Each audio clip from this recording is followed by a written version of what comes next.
اعوذ باللہ من الشیطان الرجیم، بسم اللہ الرحمن الرحیم۔ الحمدللہ رب العالمین والعاقبۃ للمتقین، الصلاۃ والسلام علی سید المرسلین وخاتم النبیین واہل بیتہ الطیبین الطاہرین المعصومین، اما بعد فقد قال اللہ تبارک و تعالی فی کتابہ المجید۔ بسم اللہ الرحمن الرحیم۔ حضرات مومنین، میں نے جو آپ کے سامنے آیت مجیدہ پڑھنے کا شرف حاصل کیا ہے وہ ہے بسم اللہ الرحمن الرحیم۔ یہ وہ آیت ہے جو ہر کام کی ابتدا سے پہلے پڑھی جاتی ہے۔ اب یہ علیحدہ بات ہے کہ کچھ لوگ اچھے کام کی نیت سے بسم اللہ پڑھتے ہیں تو کچھ لوگ برے کام کی نیت سے پڑھتے ہیں۔ میرے دوستوں، میرے بھائیوں، میرے بزرگوں، یاد رکھیں، اگر بسم اللہ کا تصور صرف اچھے کام کی نیت سے کیا جائے تو خود بخود برکتیں اور رحمتیں نازل ہوتی ہوئی نظر آتی جائیں گی آپ کو۔ تو اگر آپ برے کام کی نیت سے بسم اللہ کا تصور کرتے ہیں تو اگر آپ کو ڈنڈے پڑ جائیں تو یہ بسم اللہ کا قصور نہیں بلکہ آپ کی عقل کا فتور ہے، کیونکہ آپ لوگوں نے اس کا مقام بدل دیا ہے۔ مقام بسم اللہ کا اچھے کام کی نیت کا تھا، لیکن برے کام کی نام تبدیل ہو گیا۔ تو اس وجہ سے لہٰذا یاد رکھیں، جب بھی آپ اچھا کام کریں تو بسم اللہ کا تصور کریں۔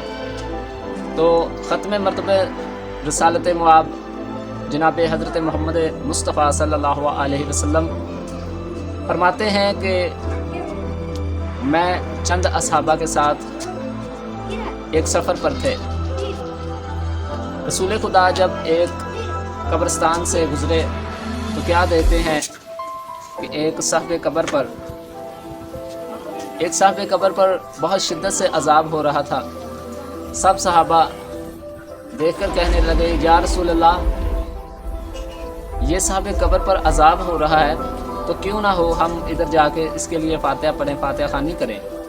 تو رسول خدا نے کہا کہ اے میرے صحابہ، ایسا کرو کہ میرا حکم ہے کہ اب ادھر سے جلدی سے گزر جائیں، کیونکہ اس صاحب قبر کا عذاب آپ لوگوں کو اپنی لپیٹ میں نہ لے لے۔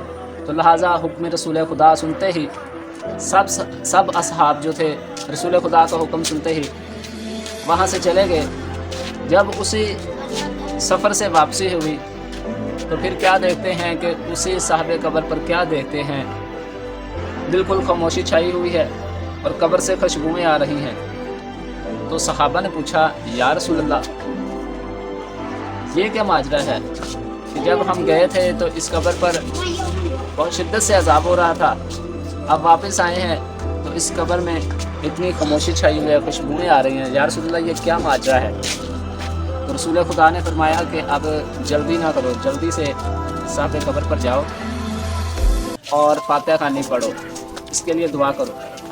رسول خدا کہ جب ہم واپس گئے تھے، جب ہم جا رہے تھے تو تب اس صاحب قبر پر عذاب تھا، لیکن اب آپ کہہ رہے ہیں کہ اس پر فاتحہ خوانی پڑھیں، اس پر دعا کریں۔ تو رسول خدا مسکرائے اور فرمانے لگے، میرے صحابہ یاد رکھو کہ یہ میں ایک بسم اللہ کا نچوڑ بتانے لگا ہوں آپ لوگوں کو کہ بسم اللہ کا کتنا اجر ہے۔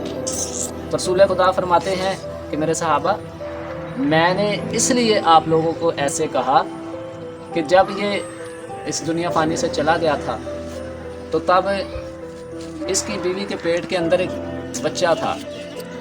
آج وہ بچہ جب پیدا ہوا پھر وہ ایک عالم دین کے حوالے کیا گیا، مسجد میں اس کو بھیجا گیا قرآن پاک کی تلاوت کے لیے، حفظ قرآن کے لیے، قرآن کی تعلیم دینے کے لیے جب اس کو بھیجا گیا اس بچے کو، تو اس بچے نے جب اپنی ننھی سی زبان سے کہا کہ بسم اللہ الرحمن الرحیم، ایسے جب بسم اللہ الرحمن الرحیم، ابھی بسم اللہ کی بے نہیں ختم ہوئی تو رب العزت نے اپنے فرشتوں سے کہا، حکم دیا کہ ہٹ جاؤ، یہ اس صاحب قبر کا چھوٹا بچہ اپنی ننھی سی زبان سے میرا نام لیتا ہے اور مجھے حیا آتی ہے اور میں اس پر عذاب کروں۔ تو اس وجہ سے لہٰذا یاد رکھے، رسول خدا نے فرمایا کہ آج اس بچے نے اپنی ننھی سی زبان سے، اس کے بچے نے اپنی ننھی سی زبان سے بسم اللہ الرحمن الرحیم پڑھا ہے، اللہ کا نام لیا ہے، اللہ وحدانیت کا نام لیا ہے، تو اس خدا کو حیا آتی ہے کہ اگر اس کا بچہ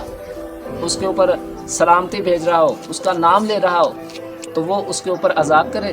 تو لہٰذا اس لیے بسم اللہ کا اتنا اجر ہے کہ اللہ رب العزت کی ذات ہر چیز، ہر گناہ کو معاف فرما دیتی ہے۔ تو اس وجہ سے آپ بھی جب بسم اللہ کا تصور کریں تو اچھے کام کی نیت سے کریں، تو خود بخود برکتیں اور رحمتیں آپ کو نازل ہوتی ہوئی نظر آئیں گی۔ تو میرے دوستو آج کا ٹاپک تھا بسم اللہ الرحمن الرحیم پر، تو میں امید کرتا ہوں کہ آپ لوگوں کو بہت اچھا جو تھا وہ لگا ہوگا، تو آپ دعاؤں میں یاد رکھیے گا، ہمارے چینل کو سبسکرائب کیجیے گا۔ بہت شکریہ آپ کا، اتنے کے لیے اجازت چاہتا ہوں، اللہ حافظ۔